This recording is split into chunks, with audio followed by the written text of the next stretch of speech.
Let me echo what Bill said a moment ago, how delighted we are to see all of you here today. His reference to making your reservations in advance is something I remind you of again. We had, I believe the number was 11 people who did not make their reservation. But we're glad to see you here, and it's going to all work out.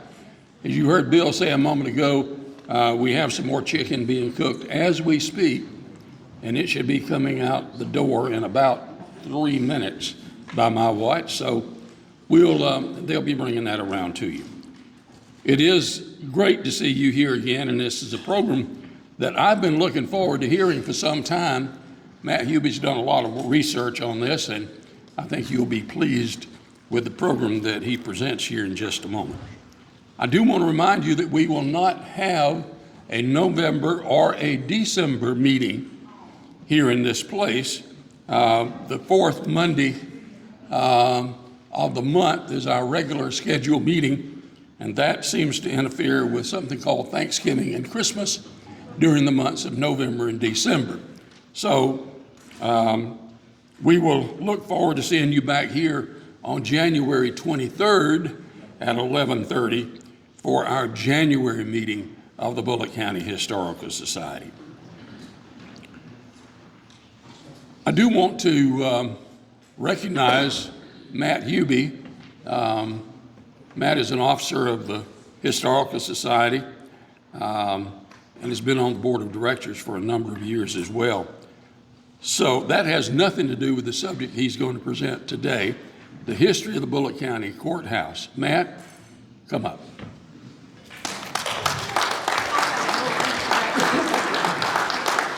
But don't come up yet.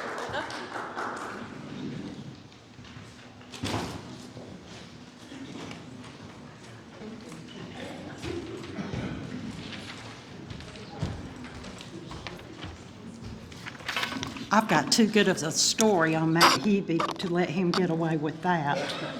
I've sent out little surveys to the table.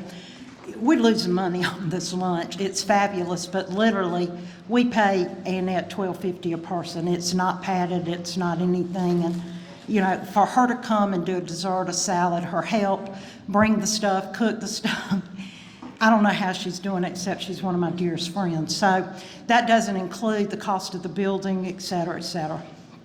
In the surveys I've just counted, we had 4 people that said they would not like to pay more, and 63 that said they would be glad to. And on the coming without a meal, it was about 50-50. So that's something that we'll take back to the board, just to give you an idea of where we stand on that. I think most of us enjoy, and I know Cindy does, she enjoys the fellowship of coming and having her friends when she comes up from Savannah. So it's as much a part of fellowship as it is a good program. I'm really fortunate to call today's speaker one of my children, and I refer to young people that I love as one of my children. I even call my employees at the motel that. He began practicing law in Statesboro in the year 2000 with one of my lifelong best friends, Gates P. So the rest is history. Matt grew up in Marietta and he attended Walton High School. He came to Georgia Southern and he played football for our dear Eagles. He even got a degree from here. And he was an honor roll student. 3 years later, he graduated from the Walter F. George School of Law at Mercer University in Macon, of course. Then he chose to come back to Statesboro to begin his career.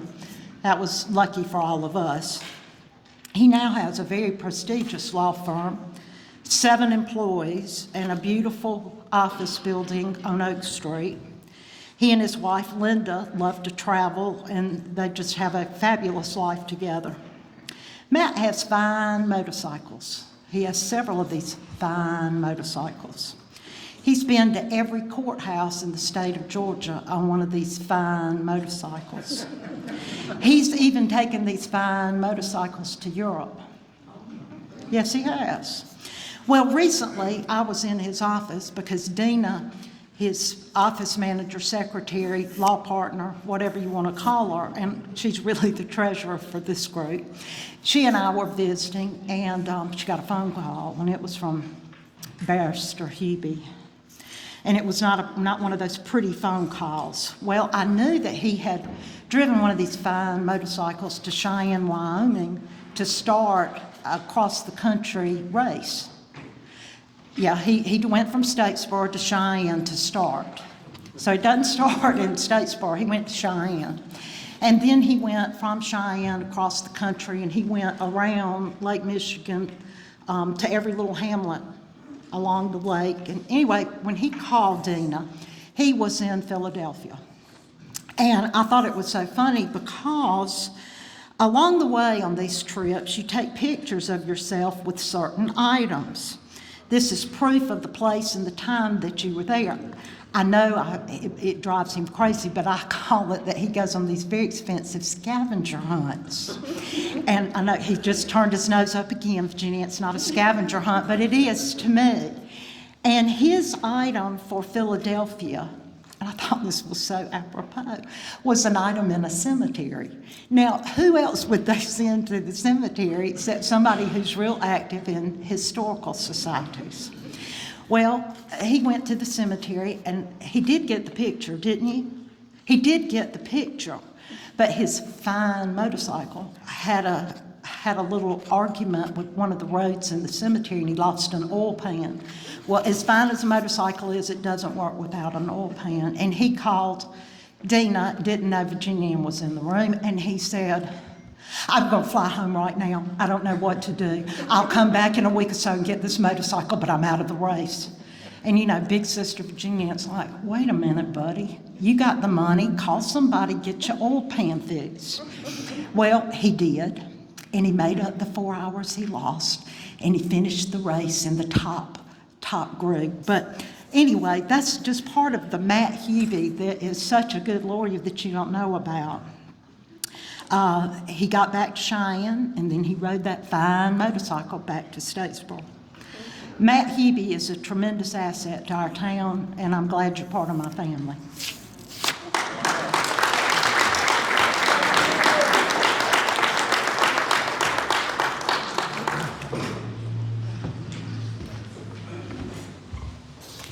I don't know how I will ever live up to half of that.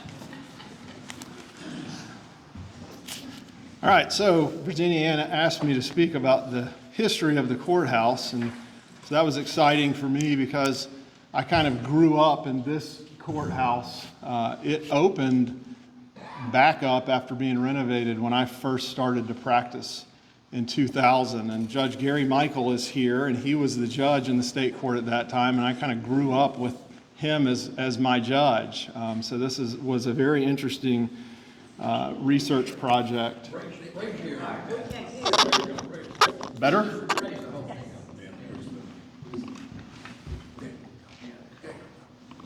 All right, maybe that's better. Okay, all right. So as I was saying, I kind of grew up in this courthouse. It was reopened after renovations in 2000 when I started to practice law. And Judge Gary Michael is here with us today, and he was the judge in the state court when I started. And so I have a lot of good memories from that building. So this was an interesting project for me to be involved in.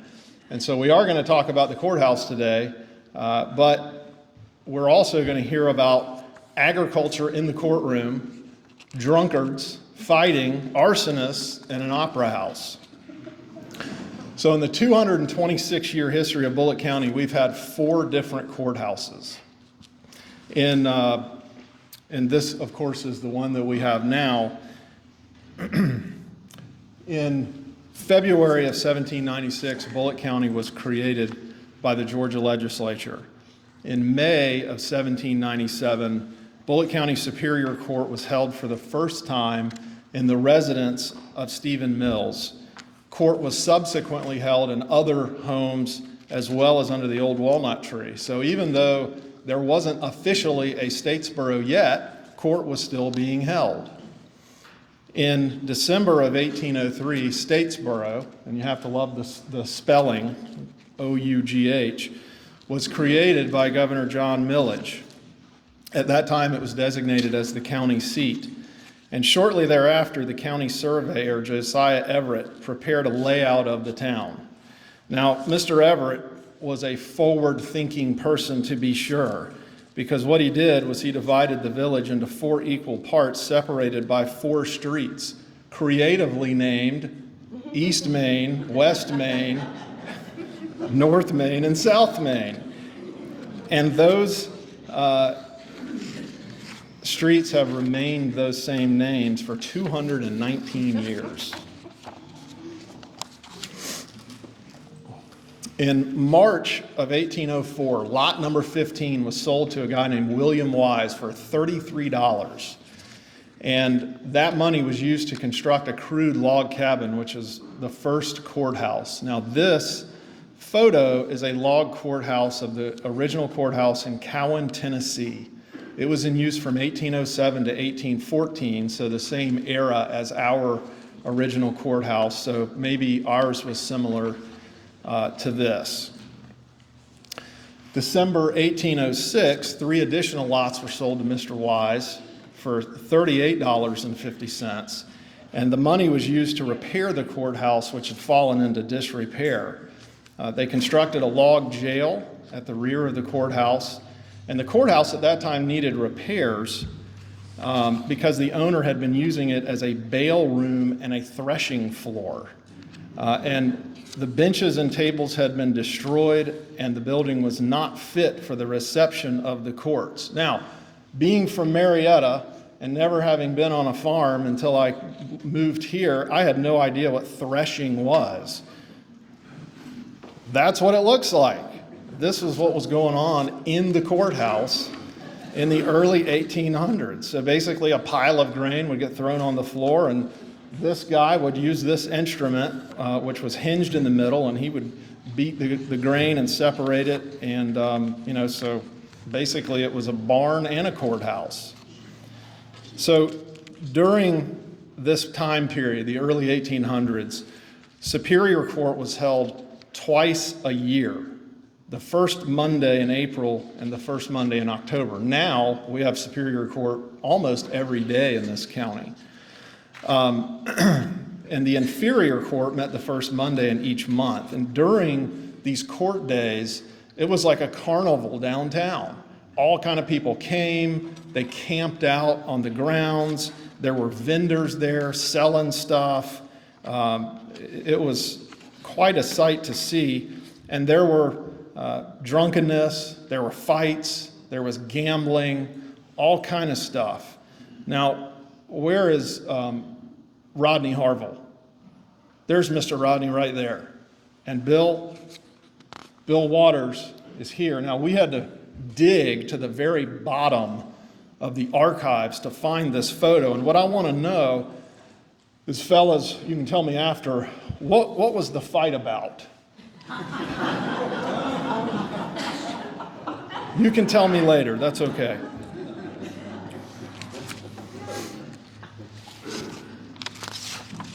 All right, so in 1825, we got our second courthouse. As the original courthouse was severely dilapidated, I guess all the threshing and baling took its toll. A former resident of Statesboro described this new courthouse as a magnificent structure. It was 25 feet by 50 feet. It was unpainted.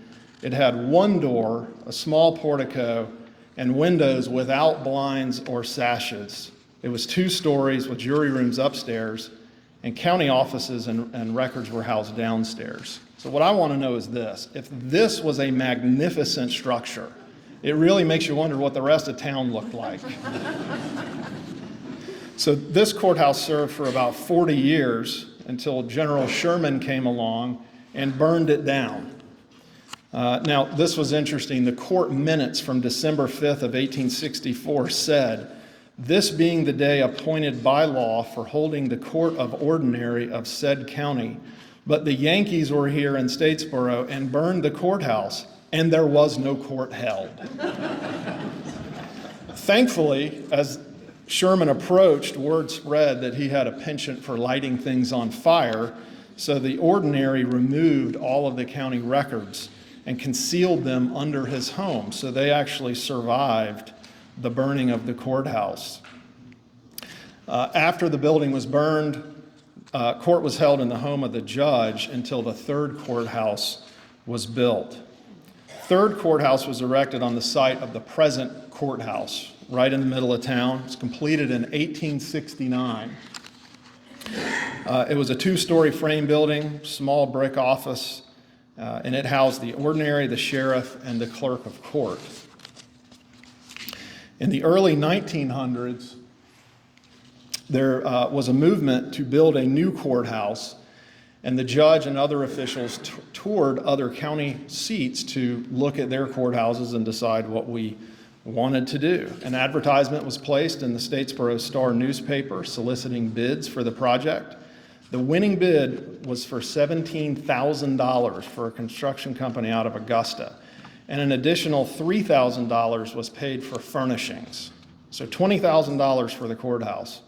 Now, compare that to this. Recently, our county commission approved money for a new audio-visual system for the courthouse, $200,000.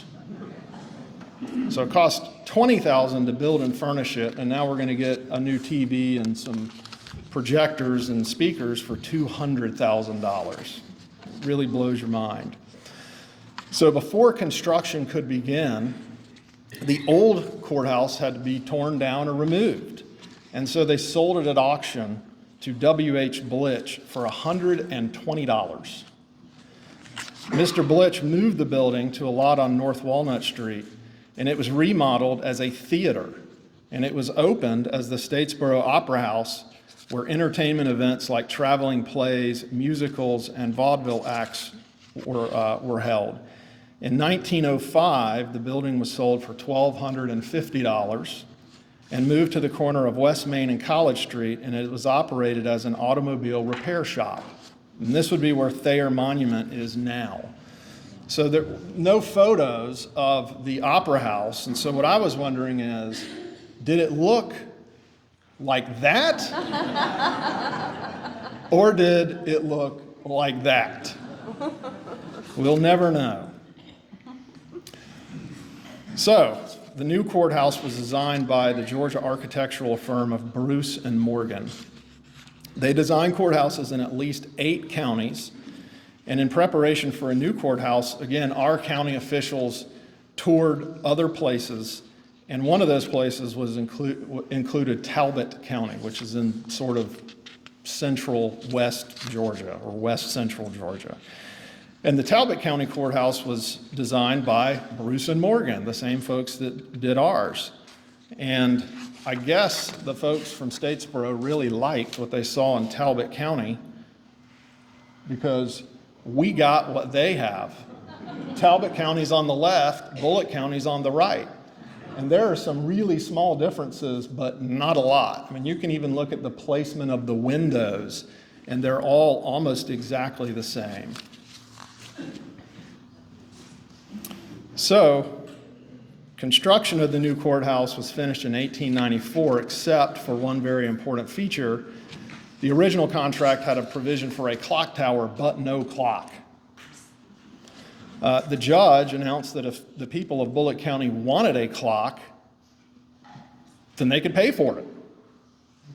So that is a very judge-like thing to say, and I don't guess he was worried about getting reelected.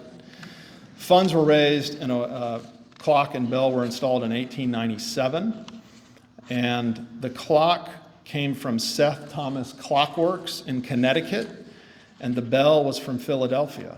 And before the clock was electrified in 1950, it had to be wound once a week.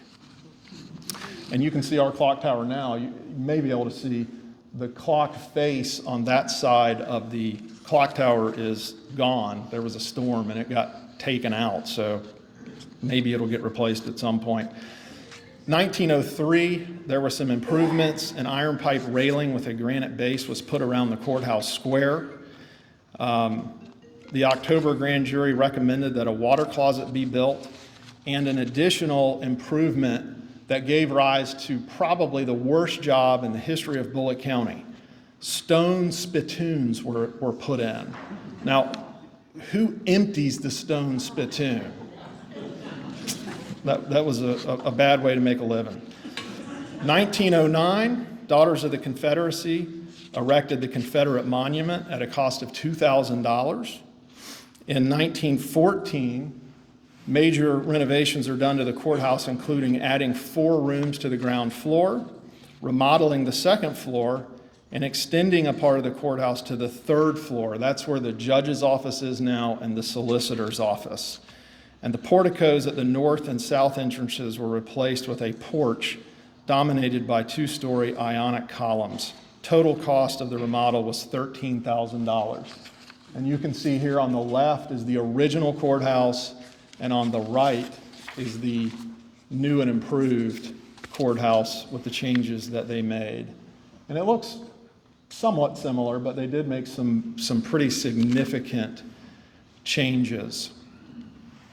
Some of y'all may remember this. I know Virgil and Sylvia Harville remembered this. In 1964, there was a grand jury brought in to explore tearing down this courthouse and building a new courthouse. Recommended that a bond referendum be set. County commissioners actually hired an architect to come up with some renderings for a new building that was supposed to be 2 stories, concrete and glass with a flat roof and 2-story arched windows all around the structure. And in my mind's eye, what I think of is the BB&T building.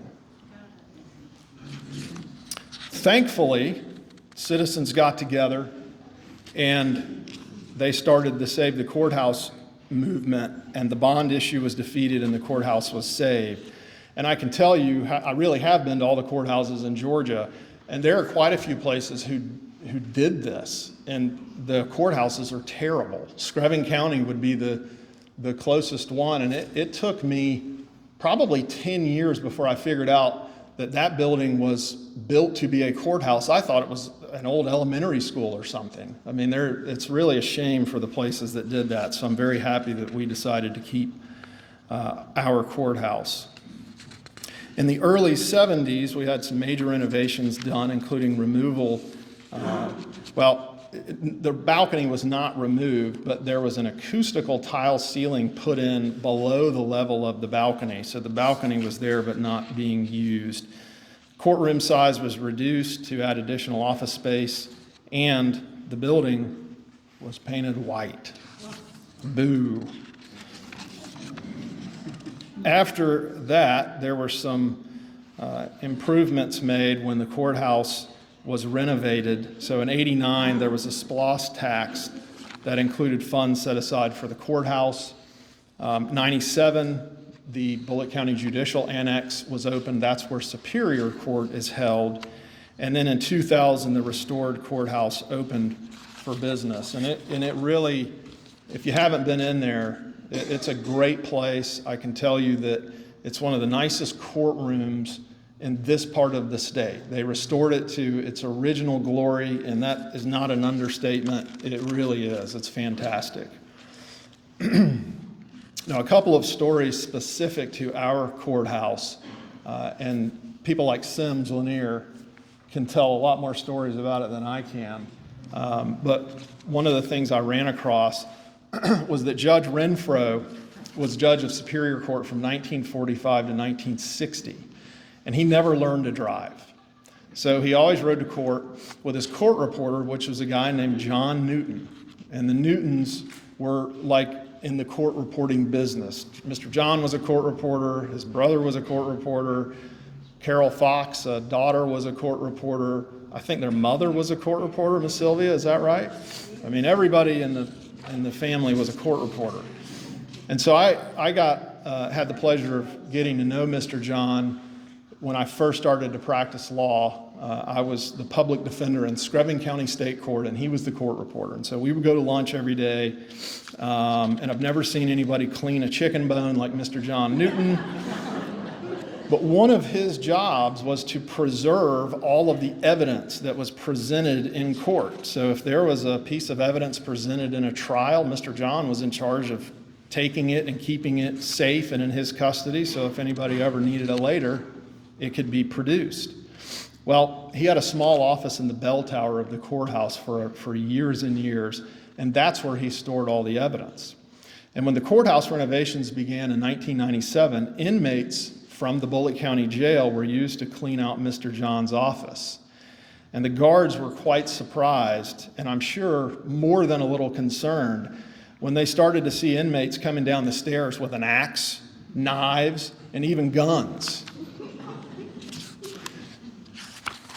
As I was preparing for today, I started to think about, why do we have these courthouses and why do they look the way that they look? Certainly, they're there for practical purposes, like a place to have deeds recorded with the clerk of court, and a place to have criminal trials, and a place to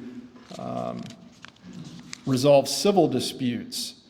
But the county courthouse is really a lot more than that. It is a representation of the place and of the community. And I think it's a point of pride for a lot of places. And why do you think the courthouses were built as grand and stately as they were?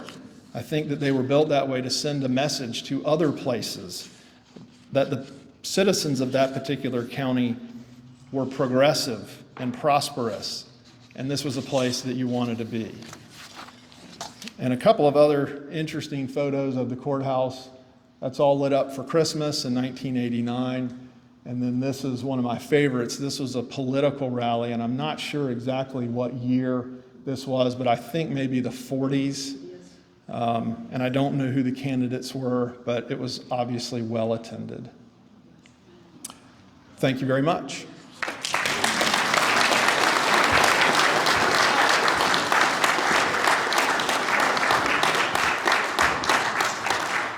Does anyone have any questions I've been instructed to ask? I have one.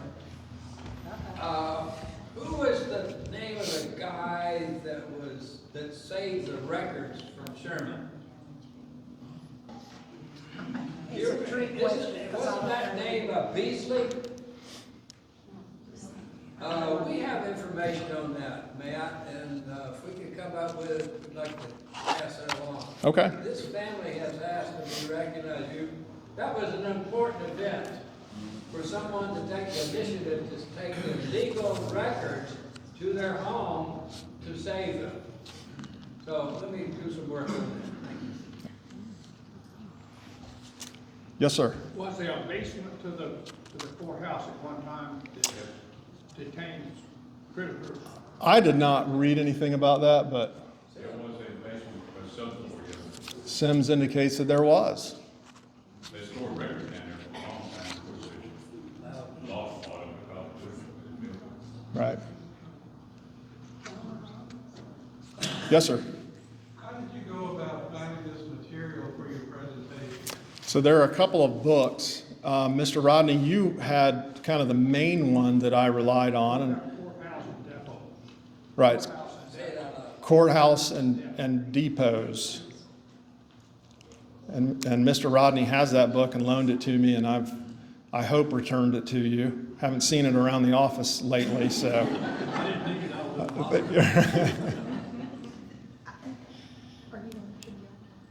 The most definitive work that's ever been done on a Bulloch County courthouse was done by, the most definitive work that was done on the courthouse by a local citizen was done by Parish Blitch, who we all knew and loved. And that book was for sale for years at the library. I have no idea if it's still there, but if anybody wants a copy, I know I have one and would be glad. It's probably 30 pages, and I would be glad to copy it for you.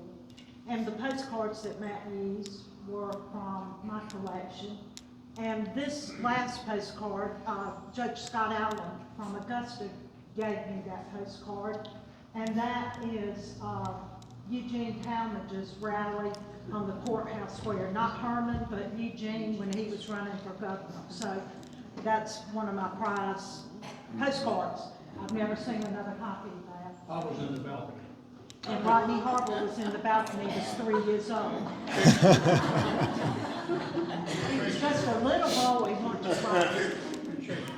He was chasing girls in the balcony. Leave it behind. He found the best one. Everyone knows that the Confederate monument needs to be facing north to defend against the north, but ours faces to the south. Did you ever find out why? I did not. I know the answer. Those guys were coming home, that's it.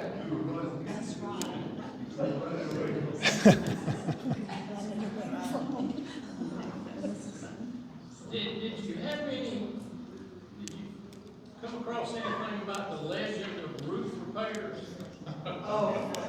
During, either Emmett Deal or Robert Cox's administration? I have recently heard, and this dovetails with a recent tidbit that Miss Virginia Ann did, that there were a group of Irish travelers, aka gypsies, that were hired to do the roof work.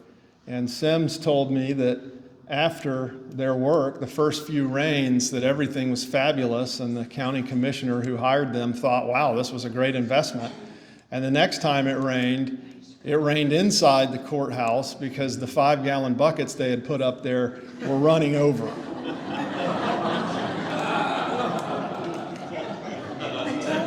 Harvey put that on one of his tidbits. Really? Yes. Virginia Ann says, Paul Harvey, you know how we would say the rest of Yeah. the story? Well, he started, this is true, I think I was in Athens when he did this in Georgia. And I heard, well, everybody at Sorority House gave me, you know what, over Statesboro being mentioned for the 5-gallon buckets on the courthouse. And anyway, he tells the story, and then for the rest of the story, he says, and the next month, the 5-gallon buckets. And I went, oh, God, yes, that's a true story, and Paul Harvey put it as one of his. I'm sure we weren't the only courthouse that was slighted by the Irish travelers. I've got a mantle in my home made from one of the old timbers from the original, one of the renovations. oh, wow, Ernest Cannon was the builder of that. interesting. And while we're talking about that, we're real lucky. Up in our little museum at the highway and up in the library, there are lots of things from Bulloch County. And some were given by Gates P, some were obtained. And there's about 6 numbers from that original courthouse tower. They're framed, and Pat's shaking her head. She saw them this past week up at my house. And it says they were obtained, Judge Michael. They were obtained by. You didn't steal it. They were obtained by Gus Sawyer and Brooke Sawyer that had Sawyer Insurance. They were obtained by Uncle Robert Benson, and I think Bobby was really the one that did it.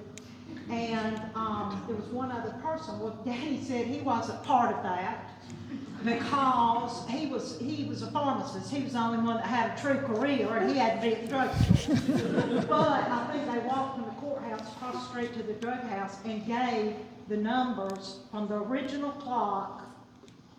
Daddy got a few, and I had some that were obtained. And just so you know, we look at them and they look like they're this big. Those numbers, Pat, they're about this big. And I've got a 5 for the 5-star. You ask why did all these men do it? They were all first cousins. And partners in crime. But the numbers are about this big. So it is wonderful to have some relics. Does anybody else have something from the courthouse? I also have a piece of the slate that was given by Judge Gatesby, I assume. I don't know what he did with that, but he gave it to me. Right. The number 7, Hal Roach has one from Bobby Benson. Let me clarify what's going on here. Don't believe anything Bill Porter said. Nothing. Number 1, she's correct about the 5 cousins. But number 2, those numbers weren't on the clock, they were stored inside because they had been replaced. Right? Oh, that sounds so much better. So much better. That's a lot less fun, Bill. Man, thing I was going to share, Virginia Ann was instrumental in helping us. When you mentioned the records and them being saved and all that, Virginia Ann was instrumental in finding a compilation of those records that had somehow gotten out of place and reached, I think, Scrivener County and came back to us eventually. We've had those books reprinted, but of course we turned the originals back over to the courthouse. And what's interesting about those records is they're from about 1859, I think, until about 18, I'll say maybe 86, somewhere in there, in the Book of Ordinary, Court of Ordinary Records. A couple of interesting things about it. Back then, of course, all those deed records and other recorded conveyances were handwritten.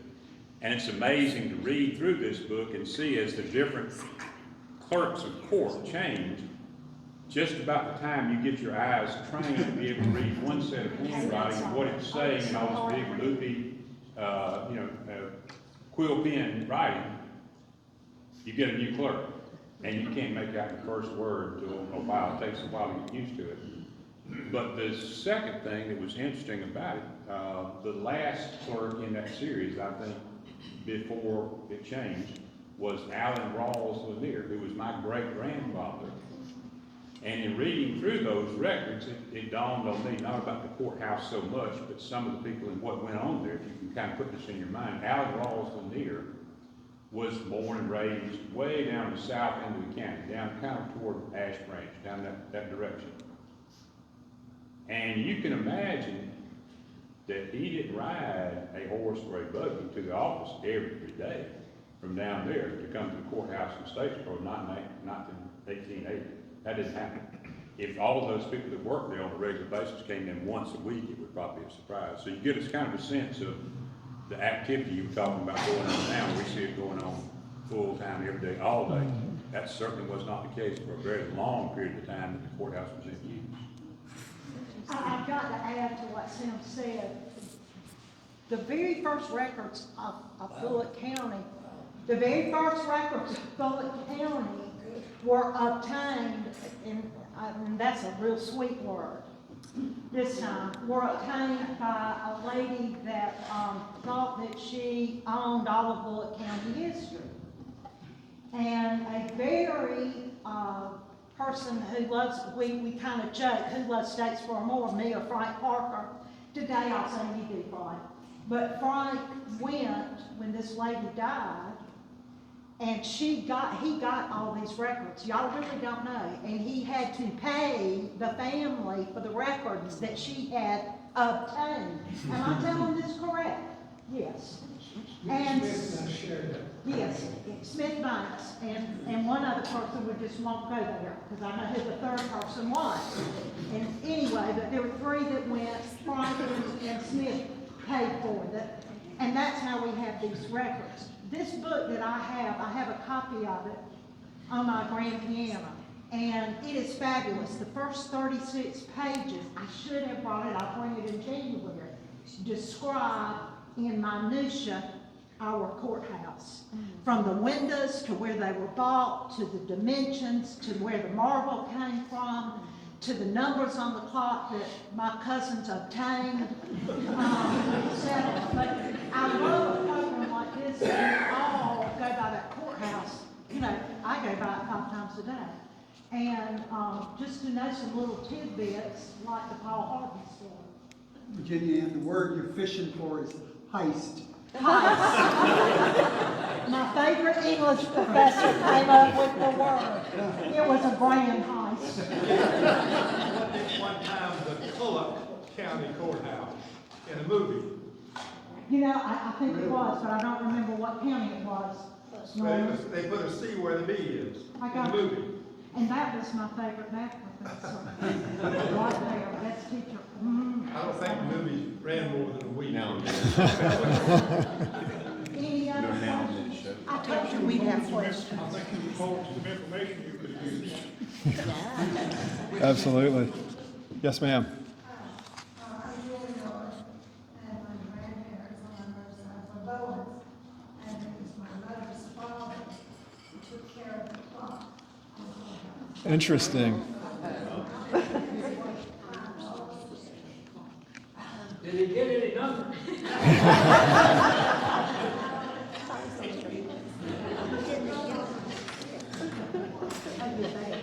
What were some of the other courthouses around the state that have impressed you, that you really liked in terms of architecture and so forth? I get that question a lot. The one in Madison County was probably my favorite. I really remember the ones that didn't impress me more, oddly. And there's in Southwest Georgia, there's in some of those really rural counties, there are courthouses that are probably smaller than this room, just one-story brick, flat roof, that you'd never know it was a courthouse, except it says courthouse on it.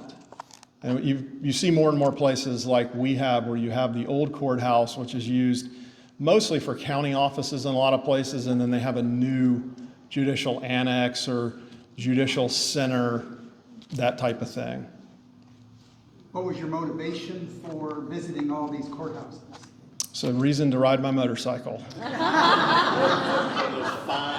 And I'll tell you, if you've seen about 10 courthouses in the state of Georgia, you've pretty well seen them all. They're architecturally, they're very similar, all the ones that are sort of from this era.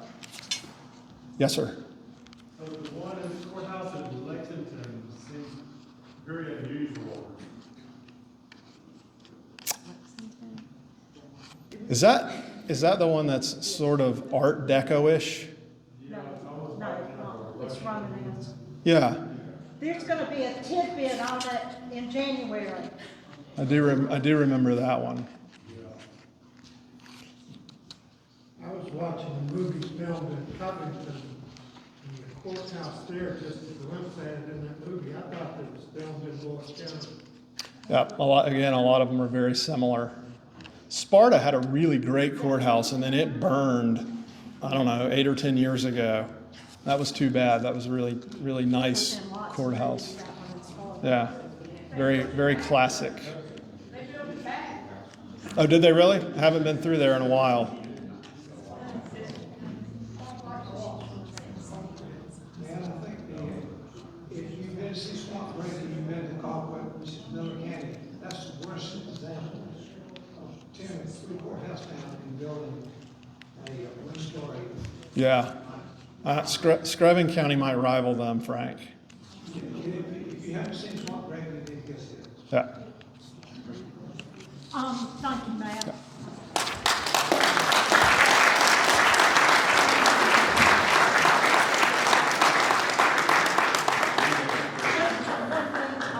Of course, as Joe has said, we do not meet in November and December, nor will you get a newsletter since we don't meet, so you'll get a newsletter in January. And I'm so excited, we have a new member who has deep ties to Bulloch County on 2 sides. Her paternal side, her birth, and her husband.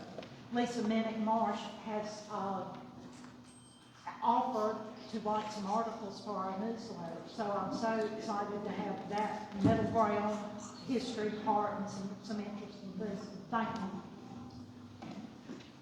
So without further ado, I remind you, we'll see you on January 23rd at 11:30. Y'all have a happy holiday period.